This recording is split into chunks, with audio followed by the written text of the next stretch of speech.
Assalamualaikum warahmatullahi wabarakatuh. Perkenalkan, kami dari kelompok 10 yang beranggotakan saya sendiri Nurrahma beserta rekan saya Mimik Utari dan Rintangan Natasha. kali ini kita akan membahas materi mengenai pemanfaatan teknologi dalam mengembangkan media informasi weblog. Blog belum secara formal diakui dan masuk dalam teori keilmuan karena sederhana, mudah, dan murah. Blog banyak dimanfaatkan untuk melakukan kegiatan bisnis. Peta weblog adalah catatan pribadi seseorang di internet yang berisi informasi yang sering diupdate. Blog lebih identik dengan sebuah diary atau buku harian online yang diisi secara terus-menerus secara periodik. Sejarah munculnya weblog. Desember tahun 1997, istilah weblog pertama kali digunakan oleh John Berger.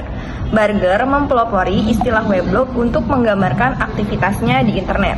Kemudian pada tahun 1994, sebagian besar mencatat daftar link situs yang dikunjungi. Di Indonesia berkembang tahun 2000-an. Blog mulai diperkenalkan oleh para pelajar yang berkuliah di luar negeri yang pulang ke Indonesia. Kemudian pada awal tahun 2004, jumlah blogger di Indonesia terus bertambah hingga sekarang ini. Kemudian cara membuat weblog. Yang pertama, silakan buka browser dan masuk ke http://www.blogspot.com atau bisa juga melalui http://www.blogger.com.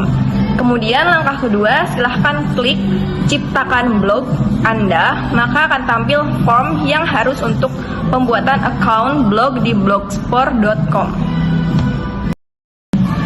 Kemudian cara pengisian form pendaftaran di atas. Yang pertama ada alamat email. Masukkan alamat emailnya, kemudian ketik ulang alamat email. Silakan masukkan alamat email yang sama untuk memastikan tidak ada kesalahan. Selanjutnya masukkan password. Masukkan password atau kata sandi yang akan digunakan saat kita akan login ke dalam member area blog. Kemudian ketik ulang sandi. Ketikkan sandi yang sama seperti password di atas. Kemudian tampilan nama. Masukkan nama Anda, kemudian diverifikasi kata. Masukkan kata acak tersebut ke kolom verifikasi kata. Yang terakhir ada penerimaan persyaratan. Berikan centang pada kotak kecil penerimaan persyaratan. Hal ini menandakan bahwa Anda setuju dengan semua syarat yang telah ditentukan. Selanjutnya yaitu langkah ketiga, beri nama blog. Yang pertama yaitu judul blog. Tulislah judul blog yang sedang dibuat. Lalu alamat blog. Masukkan alamat blog. Langkah keempat yaitu dengan memilih template. Secara default, blogspot.com telah menyediakan beberapa jenis template yang akan dipilih sesuai dengan keinginan Anda. Lalu langkah kelima yaitu proses pembuatan account blog selesai. Dan selanjutnya silakan mengisi blog dengan konten yang sesuai dengan kategori blog Anda. Ciri khas weblog. Yang pertama yaitu mengacu pada situs web yang dapat diakses umum dan dapat menampilkan pemikiran individu. Yang kedua yaitu diperbaruinya menurut kronologisnya.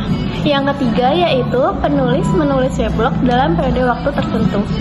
Dan yang keempat, setiap orang yang mengakses weblog dapat berkomentar dan dapat memberikan pendapat. Yang kelima, beberapa link dapat diarahkan sesuai dengan keinginan minat penulis. Yang keenam yaitu dulu blog berisi teks, sekarang berisikan video dan foto. Yang ketujuh yaitu biasanya format penulisan judul dan berita merupakan plot yang berbeda. Selanjutnya yaitu media weblog bagi dunia pendidikan. Manfaat yang pertama yaitu blog sebagai rumah belajar dan berbagi guru. Yang kedua yaitu blog dapat memberikan minat belajar para siswa transformatika. Yang ketiga yaitu blog dapat diakses oleh siapapun di belahan dunia manapun. Yang keempat yaitu blog dapat meringankan tugas dan membantu beban guru dalam mengajar. Dan yang kelima, blog dapat menjadi media silaturahmi.